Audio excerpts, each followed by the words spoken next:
আসসালামু আলাইকুম। দুঃখজনক বিষয় যে চাঁদাবাজি আর থামে না।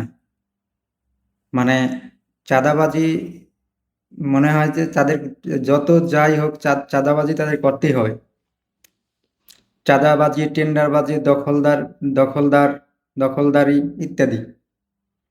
আসলে তারেক রহমানের কথায় যেটা আমরা বুঝতে পারি সেটা হচ্ছে তার দ্বারা ভালো কিছু মনে হয় সম্ভব। কিন্তু তার যে এই পাতি নেতারা আছে এরা এই বর্তমানে যা করতেছে এগুলো যদি করতেই থাকে তাহলে মনে হয় না যে সে টিকতে পারবে। আমার মনে হয় তাকে খুব ভালো করে এই যে পাতি নেতাগুলো আছে যারা এরকমের করতেছে, দলের বদনাম করতেছে, এদের দ্বারাই তো দলের বদনাম হয়, দলের পতন হয়। তো এগুলো যদি সে পারে নির্মূল করতে তাহলে আমার মনে হয় সে টিকতে পারবে এবং শুধু টিকতে না, সে আরো জনপ্রিয়তা অর্জন করতে পারবে। আগামীতেও তারে মানুষ চাবে। তো সেক্ষেত্রে এগুলো তার খুব ইমার্জেন্সি ইমিডিয়েটলি ভাবে এগুলো তার নির্মূল করা উচিত। যে তার দলের যে লোকজন আছে, কর্মীরা আছে তারা এগুলো করতেছে, এরকমের করতেছে।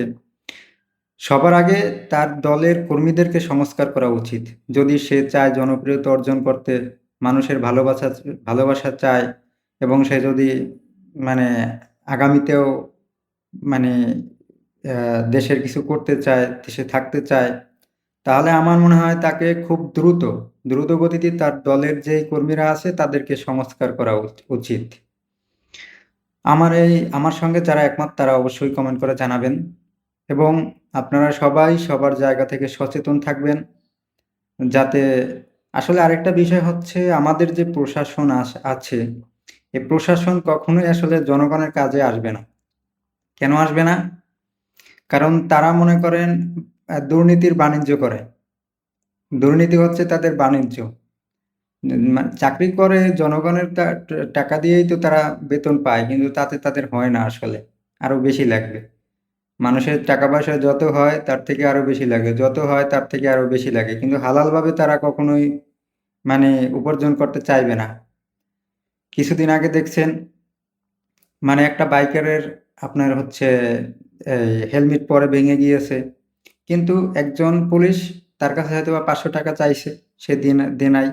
যে আমার হেলমেট পরে ভেঙে গিয়েছে। আপনি কেন মামলা দিবেন? আপনাকে কেন আমি টাকা দিব? অবৈধভাবে কেন আপনাকে টাকা দিব? পরে সে ৳২,০০০ মামলা দিছে। তখন সে বলে, ৳২,০০০ মামলা দিছেন, আমার তো হেলমেট পরে ভেঙে গিয়েছে। আপনি ৳২,০০০ মামলা দিলেন। আল্লাহ যেন আমাকে গাড়ির তলে ফিসছে ফেলায়। উনি রাগের ঠেলায় নিজেকে পর্যন্ত অভিশাপ দিতেছে। আবার বলতেছে, না হইলে যেন আল্লাহ তাআলা আপনার বিচার করে। যাই হোক, আসলে বাংলাদেশের পুলিশ জনগণের না। জনগণ যারা আছে সকল অপকর্ম আসলে জনগণকে নিজের হাতেই মানে করতে হবে। হ্যাঁ? এই বিশেষ করে এখন তো মোবাইলের যুগ, সবার হাতেই মোবাইল আছে।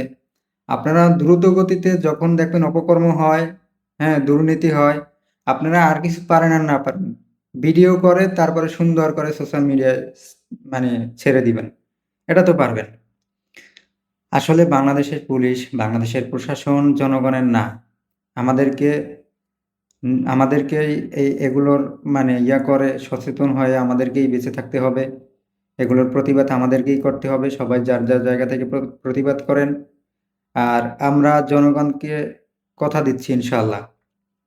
আমরা স্বৈরাচার দমন করেছি। আগামীতেও যদি কোনো স্বৈরাচার আ কেউ হইতে চায় তাহলে আমরা দমন করার জন্য ইনশাআল্লাহ সর্বক্ষণ আ প্রস্তুত আছি। সবাই আমার জন্য দোয়া করবেন। সবাই সুস্থ থাকেন, ভালো থাকেন। আসসালামু আলাইকুম ওয়া রাহমাতুল্লাহ।